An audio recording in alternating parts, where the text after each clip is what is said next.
like experiencing on your own, or vicarious learning has brought a bigger change overall in the psyche of an individual person, specifically females? My students, whenever I talk to them about finance, they start falling asleep. बेटा अगर से आप F&O में ऐसे खेलते हो ना, आपका फ्यूचर भी खत्म हो गया, ऑप्शन भी खत्म हो गया. Expectation path. So expectation setting is the most important thing that we feel is important before starting the financial planning exercise itself.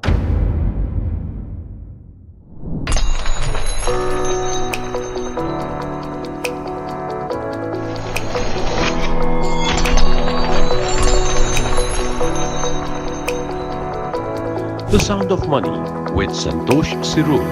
Yeah, so welcome to this podcast, and here we are discussing investor awareness. And when we talk of investor, it could be anyone amongst us, right? It could be from rural India, urban India, students, women, corporates, across the spectrum of the Indian investment scene.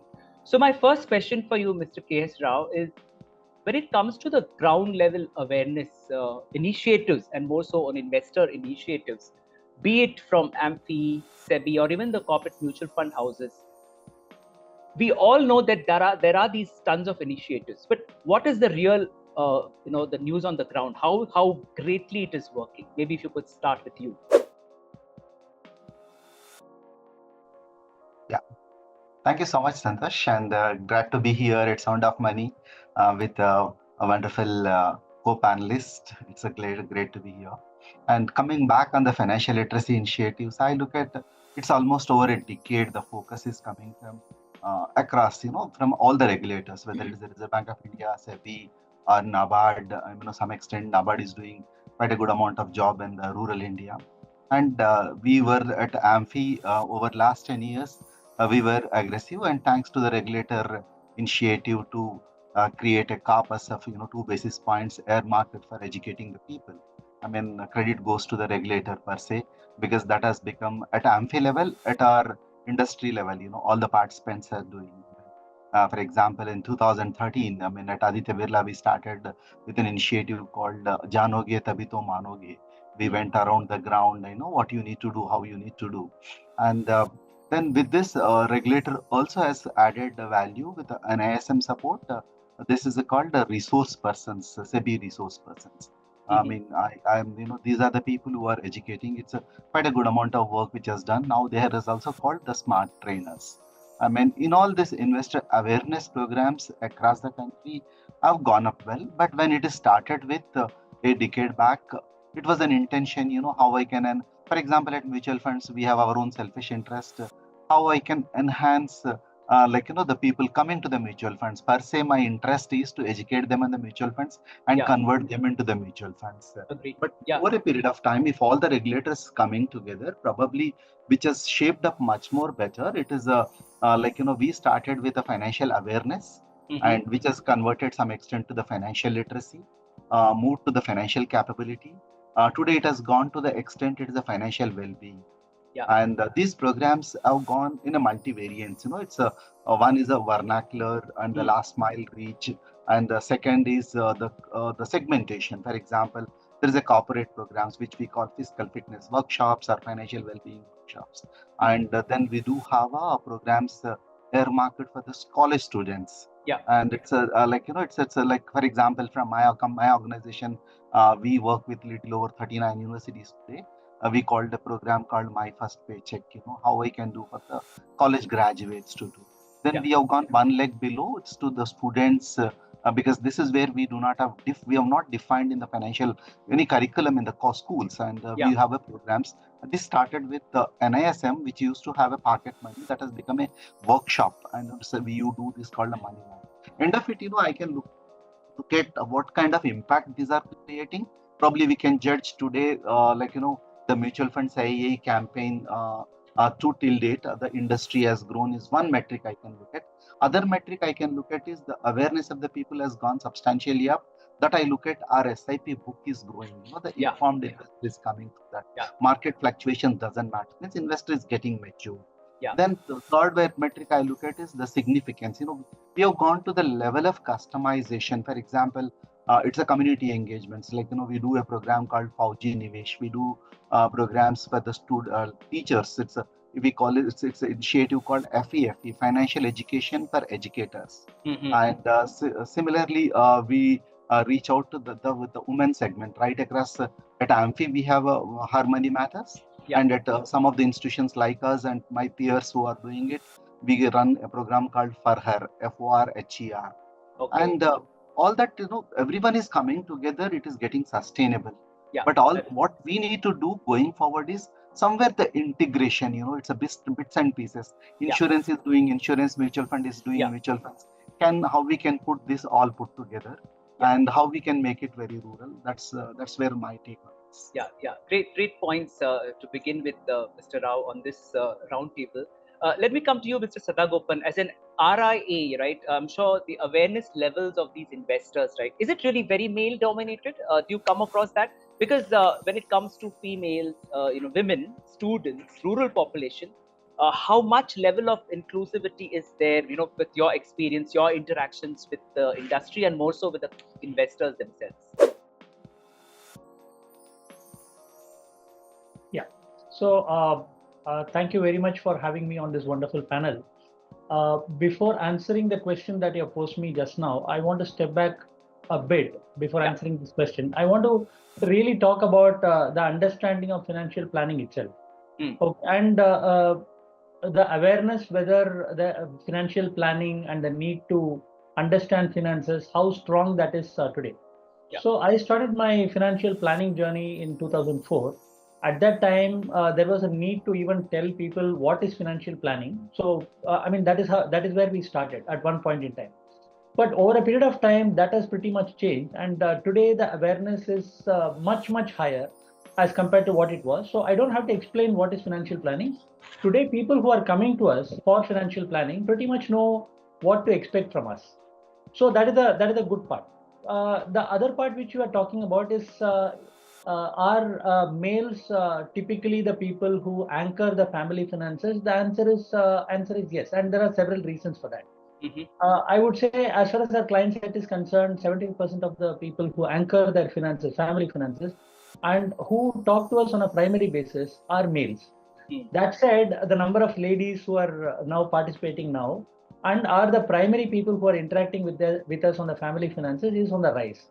So 20 to 25% of the ladies are the primary ones with whom we are dealing with on a regular basis as far as the family finances are concerned. So now, stepping back, sir, it's not like I will say probably it's a general conditioning that we see in the society. It is nothing like finances are very difficult and females cannot understand or males understand it better. There is absolutely no basis to believe that to be true. It is only that ladies tend to focus on other things. They don't want to probably look at finances. If they care to look at finances, I think they will understand as well as any other person. Probably they'll be better at it. So one of the things that we need to actually, go and educate these people, like he was talking For Her and other initiatives. We also have initiatives like Her Money, Harmony. We have just started that initiative. See, there are multiple people who are not really aware, like Mr. Rao was telling. Student community is one of them which is not really aware. They have a completely different focus, and they need to be educated on this whole thing. And at this point in time, the curriculum is also now coming together, and personal finance and financial planning and these kind of awareness are being brought in at 9th and 10th standard levels. That's what I hear. At least Maharashtra board has brought in that. So there are multiple things which are happening at various levels. Media is playing a stellar role. People like Mr. Rao and the various other corporates, they are playing a stellar role. Amphi and the investment awareness programs which are happening on the ground, that is also happening. Influencers, for all the flag that they are receiving, they are doing their own bit. So it's a lot of things are happening. We have a long way to go, but I think there is room for optimism. Absolutely. Your point about women, taking that initiative, and I think, Sagneet, you're the best person to talk about because of your experience from a behavioral front on investors, right? Especially when it comes to the lady of the house, a typical answer from her is, "Ye to bolo kahan sign karna hai? Tell me where to sign," and that's where it ends, right? And a crazy situation happened in during the Delhi 2020 COVID situation, 21, where a lot of women, right, who lost their dads, their husbands, their sons, had no clue of the investments in the family, and it all happened so suddenly. Maybe you could share from your experience, and more so the behavioral aspects of Indian investor. Is it really male dominated? Is it less student led? Is it lot more, how does that behavioral aspect really work when it comes to any kind of investment, not just mutual funds? So, as Suresh rightly said, that there is nothing like the females can't do anything. They know what they can do, and it's just like they want to, like, for a time being, because it's generally a male-dominated society. It's generally seen, okay, you do, and just skipping that part and taking other part of the role. But there is cognitively, there is nothing wrong with the female that they cannot understand that complexity. And given the advancements in technology, social media, and the education level across the country is increasing, females are coming ahead in taking that part in their own families, and that is a big shift which is happening. Another thing which you touched upon very beautifully was COVID. So we always generally talk about COVID in a very negative sense. But in my understanding, when I talk about COVID and the impact of COVID on financial understanding of whether it's male or female or student or rural, so COVID has actually set up a kind of it has shown the reality to the people that what can happen. So and that can happen through your own experiences. So people have seen that, like, as you mentioned, that people have seen deaths in the family, loss of jobs in the family, the earning member of the family is gone away, and the similar thing is happening. Like, they have learned vicariously also. So both these aspects, like experiencing on your own or vicarious learning, has brought a bigger change overall in the psyche of an individual person, specifically females. And we have recently done a survey with Nielsen, the retirement readiness survey, that also has beautifully shown that that shift has come. The shift has come where people are becoming, including females, they are becoming more and more thoughtful about planning their finances. As like Suresh ji said, that now there is no need of telling people, okay, what is financial planning? They already understand that. It's just the right place, right activities, right actions. What they need to do is something which is kind of unclear, that I call as an attention and awareness gap. Yes, you are getting aware, even for even the survey shows that 67% of the people are getting aware of retirement planning, and they need to be retirement ready. But there is a gap between their understanding, which is the first step of their behavioral change, with what they are doing right now, which means that the survey shows that it's more of insurance oriented. Like, if you are planning for retirement, this means you have a lifetime insurance, you have a health insurance, health taking the main sector and the main premise of that. So that is the gap which we as all practitioners need to bind beautifully, or bridge beautifully, through different activities, awareness. And awareness should not be at the level of, okay, you know what is compounding, you know what is investing, you know what is saving.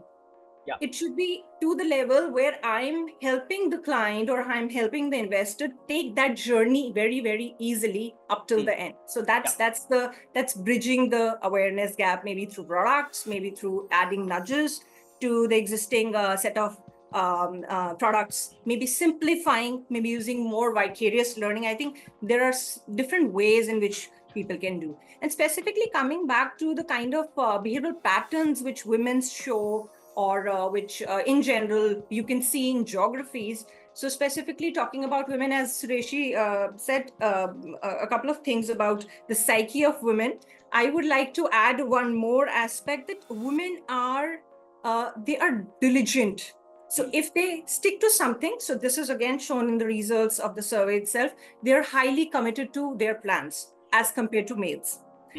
There is a sector of they are less in, like, they seek advisory less as compared to males. But in the group who seek advisory, again, the women's are taking precedence. So these are a couple of patterns which are really, really exciting when we see. Another piece from a rural and from an urban kind of a geography perspective, where again, women and men come into the picture is, we always talk about social influence, that social influence can take a very negative role. But when we talk about rural, that acts as boom. When we talk about urban, both males and females, that acts as bane per se. And I'll explain you how. So in my understanding and my experience, when we talk about rural areas, it's more of community building.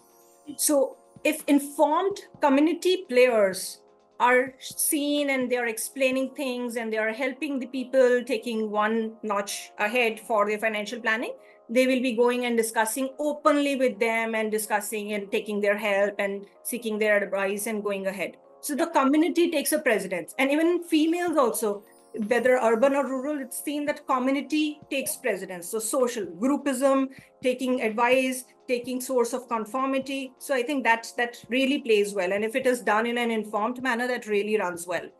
But in general, the urban area, the educated lot, we have seen that people do not want to discuss their financial lives in public or with others. They want to be more and more private.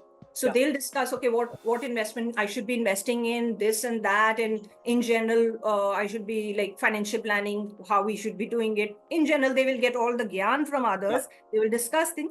But the minute details of their own personal finances are something they will keep private. So financial literacy, financial education, financial awareness for them is more of private. And I think there, the scope, the role of getting a financial planner into the place, like Mr. Suresh Sadagopan, and taking his advice or taking the advice of that community, going to the right person, discussing your things in a private aspects, I think they work more or less best. So I think these are kind of couple of common patterns. I'm not going into the areas where how they are having specific patterns in terms of saving, income generation, or protection, etc. These are, I think, well known to everybody. But these are some couple of nuanced patterns which we were able to gauge from our studies, was something which I shared. Okay, wonderful, Sagneet. That's a good point that you brought out about some investors not really wanting to talk about it in public, and more so keeping it very much private to their own side, right? Which is absolutely fair. I just want to bring this point to start off with you, Neil, because your Mint, of course, brings out this discussion quite on the forum through your infographics, where a couple of known investors and bring out their aspects, right? And which kind of encourages a lot more other investors. It's always it's very human, right, to know, hey, what's he into, what kind of investment is he doing, and maybe I can replicate. And it gives them kind of a ballpark idea about the kind of investment people are doing and their lifestyle. Maybe to start off, what's been your experience talking to investors? That's my first question. And my second question is about especially on investments for students, because they aren't earning really, but it's a good time to start the race, right? Like at least we start with get set ready type. So maybe your viewpoints on both these aspects. Sure. So we are quite careful about the kind of investors that we profile. Usually they are fund managers, they are people who have a very strong knowledge of finance or who are very prominent in their fields. Yeah. So they tend to have quite sensible approaches, quite sensible portfolios.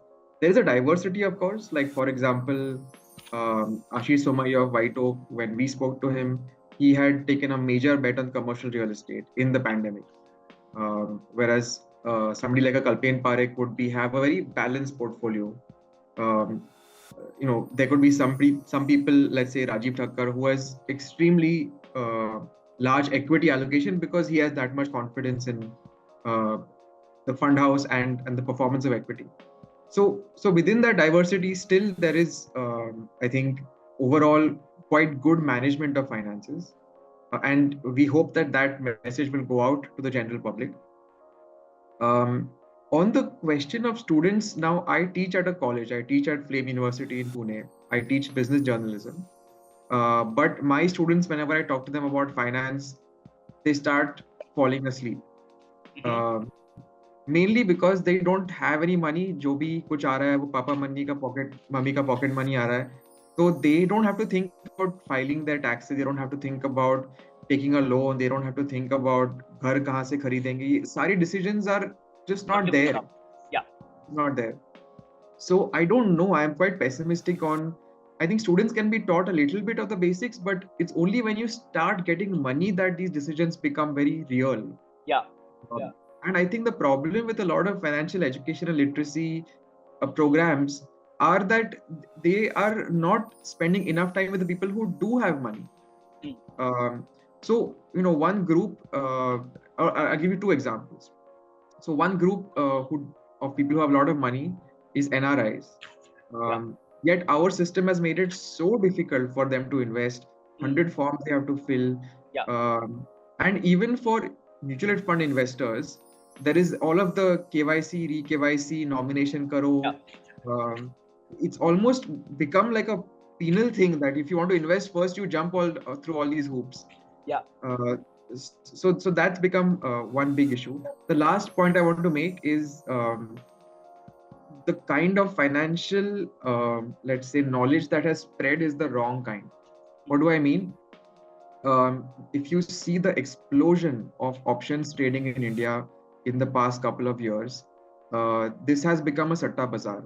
99% of the volume of our stock market is options. Ever since they introduced those weekly options, when I talk to students randomly or young people, the people who do invest, they do these options and they're hooked onto it. So I don't know how to control this, but this is the state of financial knowledge in this country. Yeah, can't agree with you more on the NRI bit, because when we plan our visits to India, it starts day one with a bang to start updating your address to begin with, and by the time you leave, we are scrambling to make sure everything has been done, or at least thanks to WhatsApp, it's at least easy to kind of be in touch with. But to your point on the students, one thing I'm sure at least has started with the students is that SIP, sleep in peace, at least has started from at least the awareness, because as they say, you invest. I wish Santosh, they want to get rich quick, and the best for them, they options trading overnight wo millionaire ban jaye. Unfortunate, absolutely. In fact, I saw Mr. Rao, I'm sure you have come across a similar experience, and I'm sure you would love to share some of your experiences with students, interacting with student community. Yeah, thanks, Santosh. I mean, partially I agree with Neil. I mean, this quick rich is that is a DNA in them. That they want it's instant results, and this is where we had a long debate at Amphi when we were designing, and probably some of you would have seen in the media the campaign which we did with Mr. Sachin Tendulkar. Why you should not fall prey to the wrong, which is unregulated or the quick rich programs. And then other part I look at on the optimistic part.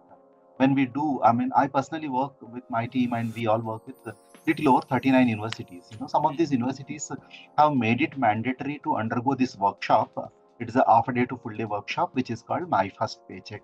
And some universities where they have also gone to the extent, somebody who has gone to the campus placement, they mandatorily need to undergo this before they are getting it. And then this is a workshop mode, and it is all fun oriented, and it's I call it as a triple R concept, rich, relevant, and repeatable kind of it, you relatable kind of the content. And I have also seen these universities, these students started their SIP accounts and having seen, and some of them coming to the BFSI space. That way, there is an improvement, and it is a mindset. And Neil is very right. When you look at the data points today, if you can look at almost 7 crores of people who are on the trading platform. I mean, we are only 4 crores of the mutual fund investors, of which only 2 crores. And it's the responsibility for all of us to educate. But it's the psychology of human. You want to reach. I mean, becoming rich is a boring, and it's staying invested, as you put it. SIP is like the way you said, it's a sleep in peace. I tell the students it is a semester in progress. Likewise, for you, this is you get into the prosperity very slowly, but you tend to get. And coming back to the earlier question when you spoke to Sagneet, when she said about the woman, I mean, there were quite a good amount of interesting stuff which has happened in the post-COVID.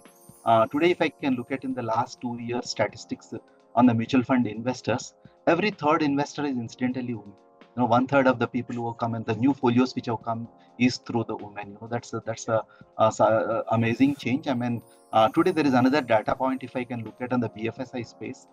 Today 1/3 of the BFSI like employees are women, and that way that orientation for women it is happening. And the second last but not the least, however, there is a F&O, people are going aggressively on crypto is exciting them, but we also get every fourth investor is a millennial for us too, and the entire mutual fund space. I'm not talking about one fund house, the industry space today. That way, there are people who are coming to the mutual funds. Probably they understand over a period of time. All of us, sometimes we understand who are having a lot of greed. When you pay the price, then you understand it. If you explain, you can't understand. That's a big challenge we all have come across. And I mean, there is one narrative. Recently, I was in one college in Hyderabad, which is a Usmania University affiliated college. The guy who lost little over 32 lakhs in student, and he was about to commit his suicide, and the principal who stopped him and made that happen. I mean, that's a then the principal was telling, बेटा अगर से आप F&O में ऐसे खेलते हो ना, आपका फ्यूचर भी खत्म हो गया, ऑप्शन भी खत्म हो गया. Don't do that. That's a yeah, absolutely. It's a very good point, actually. And, I wanted to talk about this point with Mr. Sadagopan, where you say that actually, when it comes to investors, actually the need to focus on their own particular situation is more important, right, before deciding on that investment. How do you convey this point across to your, clientele, who investors or first time especially? How does one really start working on it? In short, if you could share. So that's a real behavioral aspect, because a lot of people really want to replicate the success or the success which they have announced, their friends or other people have announced. They want to replicate that success. Little knowing that the friend situations or the colleague situation can be substantially different from their personal situation.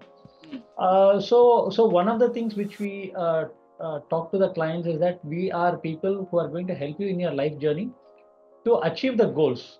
And we are not really talking about return. As a SEBI registered investment advisor, we cannot really promise any returns in the first place. And even otherwise, as a financial advisor, the focus is on achieving the goals, irrespective of what happens in the market, whether there is COVID or whether there is some other major issue, turmoil in the market. We have to ensure that the goals are met. And that is essentially what we tell them. So let us decide on the goals, let us agree on the goals, whatever goals we are on board with, we will ensure that it happens for you. So a lot of times that is the first conversation that we have with our clients, to set them on the right expectation path. So expectation setting is the most important thing that we feel is important before starting the financial planning exercise itself. Having said that, I mean, at various points in time, people are disappointed with us because the portfolio is showing 4% return, 6% return, and things like that. Little understanding that in their particular situation, if all the goals, predominant number of goals are coming in the next 2 years, 3 years, we have to keep it in that kind of an asset where the volatility will be least and the goal achievement will be 100% possible. So when we actually keep those things in an arbitrage fund or a short-term FD or a liquid fund kind of thing, you are going to expect maybe you are going to get maybe 4 to 6% on that portion of the portfolio. So that disappointment is there. So that managing that expectation, managing the client sentiments and carrying them forward, I would say, is the most important thing. I mean, financial planning is not the most important work that we do. The most important work that we do is actually managing the client's expectations, their behavior, and carrying them along, ensuring that they don't suddenly pull out something out of thin air and make those blunders and mistakes. So that's an important role that we are playing. That's good to know. Sagneet, when it comes to the retirement plans, and I'm sure, and I'm aware your company is a lot into that bit of it. What's been your, because when we talk of retirement, it's not the 58 plus always, right? Nowadays, even 30-year-olds talk of retirement, which is pretty difficult to believe. But what's been that experience from your standpoint? So at PGIM, a lot of work has been, as you said, just touched upon, that we are doing around retirement ecosystem. So that's one of the very major cause internally for my center of excellence, which I'm running internally, is to help people, help investors understand how close are they into retirement planning, and how better they understand that how much they are retirement ready. So as I started saying, okay, there is an attention and awareness gap. We talk about retirement awareness. 67% of Indians say that we are ready for retirement. But if you talk about the nuances and see the data, out of that 67%, in about 50%, out of that 67%, 50%, they say we have a written plan. However, out of that 50% who say, okay, yes, I have a written plan in place, only 16% have a written plan in place, which is a very good metric of showing that, yes, you are aware. There's a perceived awareness that, yes, I'm retirement ready, but there is something which is going on behind, which is stopping you to have a written plan, maybe through an RIA or through a distributor. Generally, a registered investment advisor would be able to sort that piece out. Similarly, attention awareness gap is being seen fundamentally in the areas where you're saying you're retirement ready, but 67%, 62% of people, they seek advice from insurance agents. They are just people who have planned for the retirement. They are investing in FDs, annuities, and all the fixed income assets only, and not going the pathway of maybe the accumulation phase, which is more aggressive, which is more equity oriented. So that's not what is happening. Yeah. So these are a couple of data points which show that psychologically, when we talk about retirement, there is a huge gap. And I think the couple of behavioral reasons behind it, that and one of the podcasts which you did with our CEO Ajit Menon, he might have he talked about that people plan for happy outcomes. They plan for, okay, I have to have a house, education, this, that, but they do not plan for negative outcomes. And why negative outcomes? Because we have seen our parents, we have seen our elders going through a lot of health issues. And that is why that impression of us, when we talk about retirement, it's more of negative. So negativity is, it evokes anxiety in my mind when I'm thinking, when somebody asks, okay, plan for retirement. As Neil said, when I talk about financial, with my students, if I talk about financial planning or finances or retirement, they'll get confused. For us, if you talk to an investor, let's talk about retirement, they will have more negative thoughts than the positive ones. So you generally stay away from something which is creating anxiety. In general, human behavior and anxiety is either you fight the situation or you flight. So most of the people, they flight the situation. They run away and they say, okay, I will do it someday. Someday will come. I will push it till that day. And that is why, like before that, I'll talk about one more behavioral aspect, which really is very, very impactful. There's a concept of psychological distance, which is your mental time horizon. We talk about, okay, goal and a time horizon. Okay, itne saal mein bacche ka planning hona chahiye, education ka, house and this and that. But what about the mental time horizon? So mental time horizon is how far and near things look into for when you're thinking about your future. So just take it as a railway track. When you're standing at the railway track, looking straight towards the railway track, you can see the planks nearby. That's, you have clarity of thought. Okay, these are the planks, these are the nuances. Even small stones also you can see there, and the planks, wooden planks, are very, very clear. So that is you have clarity of in your future. If I compare, you have clarity of 1, 2 years, 3 years. I have to have a good vacation, house, this and that. But when you go up to the straight, your railway track actually converges like this. So you have less and less clarity of your thought at that point in time. What will happen 20 years from now? You don't have clarity of it. And that is why you push it to the extent where you get more clarity. And that's the reason why people start thinking about retirement at the age of 45 and 50, because at that point in time, they get more clarity. That psychological distance is actually reducing.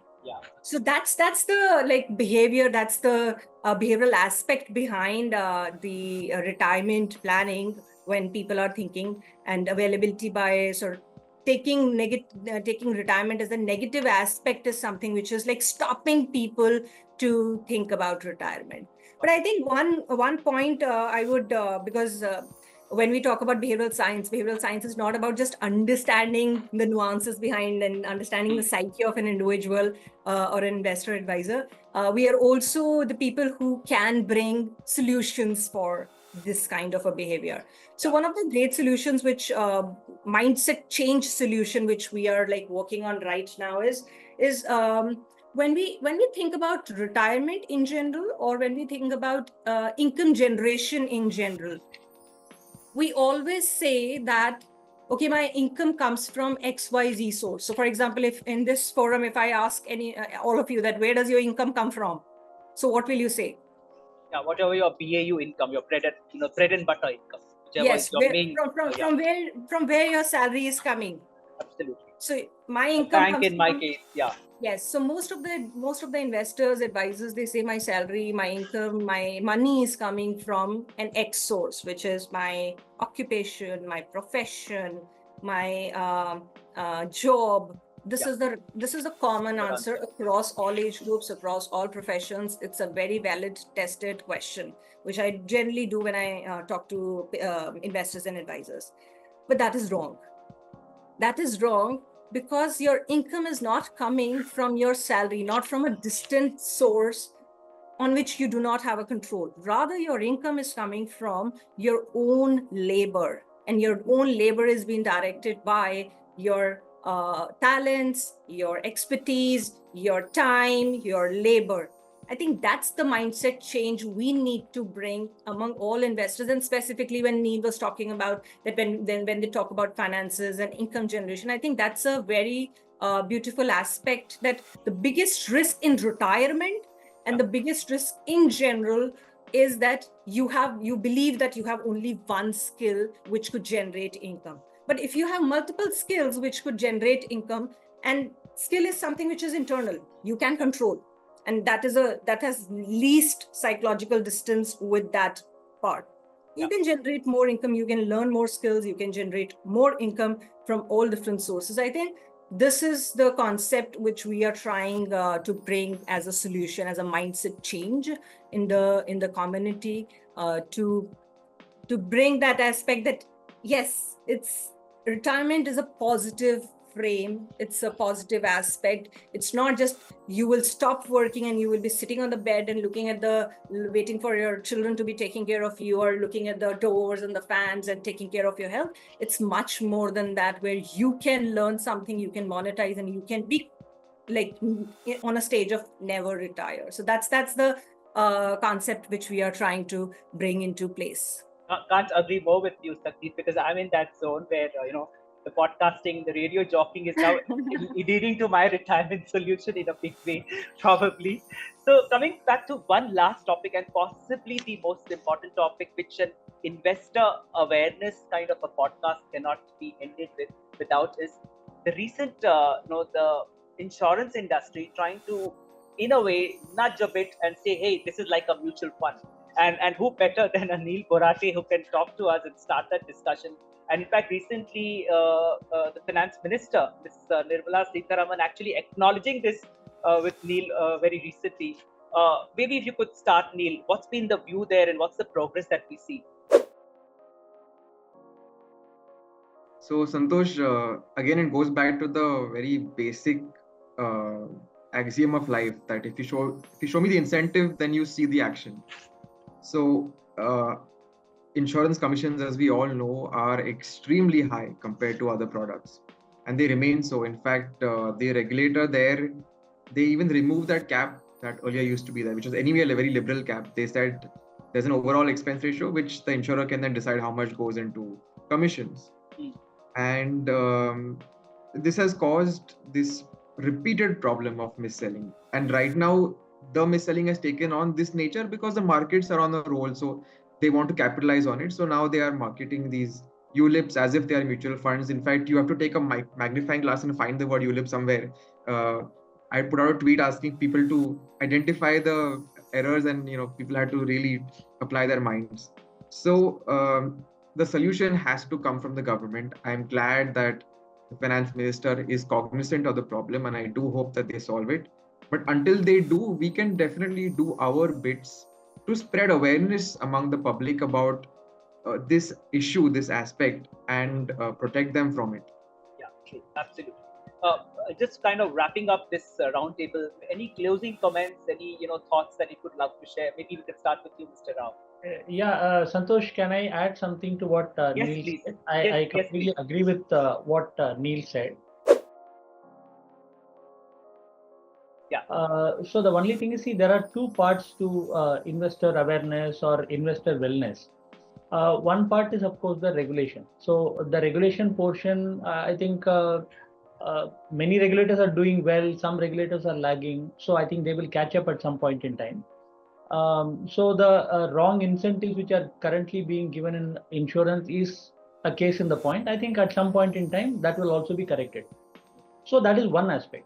The other very, very important aspect is emanating out of the people and their behavior and their penchant and their greed for making money in a short time. So that is also another very, very important thing that we all jointly need to work on. Because whatever be the regulation, however stringent the regulation is, investor behavior cannot be actually willed away, or anyway controlled by regulation alone. Okay, whatever be the regulation, option and future are happening today. Whatever be the regulation, there are, I believe, some 1 crore or something like people who are into cryptos. I don't know whether it is 1 crore or 10 crore. I don't remember now. I think probably it is 10 crores. So the point is the greed factor and the focus on products as opposed to financial architecture and planning. That is actually also causing havoc. So one is greed. One is, thinking that products are everything. At every point, you have to get the highest return to be able to meet your financial goals. These are wrong constructs in people's mind. So these are also things which we will have to. While we are actually talking about investor awareness, we will have to address these aspects also. Absolutely. Yes, Mr. Rao, your good points. Any sharings? I fully agree with what Suresh said. It's perfectly we need to address in a very holistic way. But I would like to say something. In the last 10 years, things are really improved a lot, especially in the last 2 to 3 years and the post-COVID world. I am with the AMFI Financial Literacy Committee little over 1 decade now. All that efforts together, it is not just a TVCs which we show, but all that efforts together and industry peers working together. One, we brought in a lot of trust element in that. Now, mutual funds IA was only a campaign theme, but now the trust which has built in reasonably good. And this trust element will definitely insurance, however, try on the commission side. Probably investor is more aware. Now investor got a, I think SEBI has come with one good TVC way back in 2013. The questioning ability of investor has gone up. And the second is, in the previously we used to have just a communication. Probably that communication converted today into a conversations. The money conversations have gone reasonably well. And I really thank when you said first question, feet on street. There are icon feet on streets like these mutual fund distributors, RIAs, financial planners. The kind of trust level went and the conversation levels they got. And we used to have mutual funds ka ek broadcast ka system hota tha. Now the broadcast has moved to the little bit of narrow cast. And then commoditization to things have become customization today. It's and that's where we should look at. But I put it like this: what we need to change, what this switch is already on. That switch is an acronym for me. That SWITCH. One, we need to get into the schools. When you put one of the questions, how I can educate in the schools, not only the students, even the teachers. That's the most important. The W part is go back to the workplaces, do a lot of work, because this is where the money is available. This is where people are earning and they know the value of the money, how they need to put it. Third is create the investor community, because community engagement makes a lot of changes. And then the element which you can go faster is the technology piece. Today we do podcasts, today we do a lot of other stuffs, but how we can, there is too much of information, how I can do filter what is most required. And the fourth, the C part I look at is a customization. customization of the curriculum. Like, when I go to the Fauji, I talk to them in the Fauji language, like the way you have sounds of money. I have a language of the money of the community. When I go to women, like, recently we did a workshop, how you can have a financial dating. That's you need to connect their language. And the last but not the least, that edge part of the switch is have a holistic approach. It's not an insurance, not a mutual fund, out everything together. I mean, that's where I look at. Wonderful, wonderful. Any last comments, Sagneet?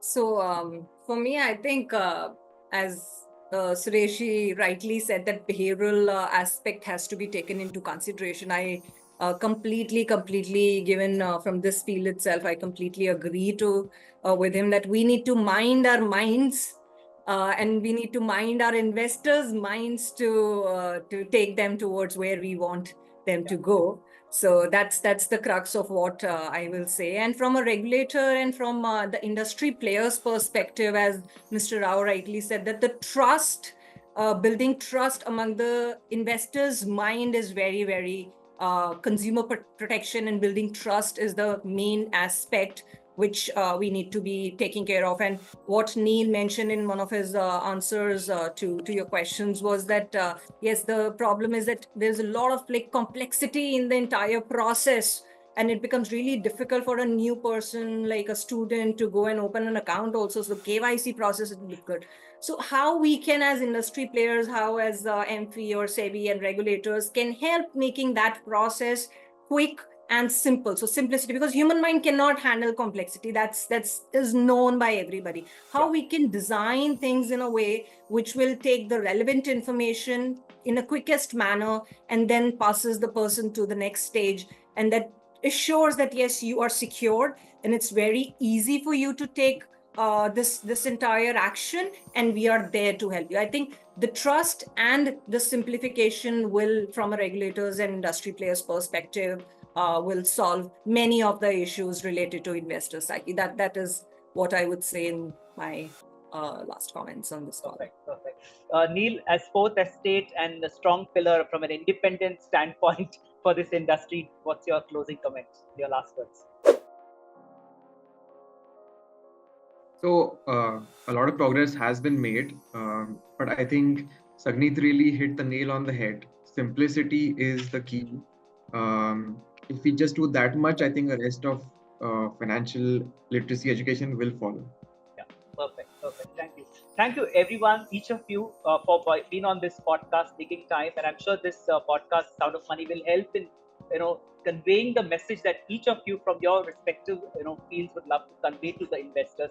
End of the day, India is rising, and I'm sure the Amrit Kal, as we say, it's huge when it comes to investments in mutual funds more so.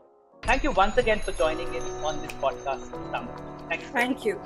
Yeah. Thank you so much.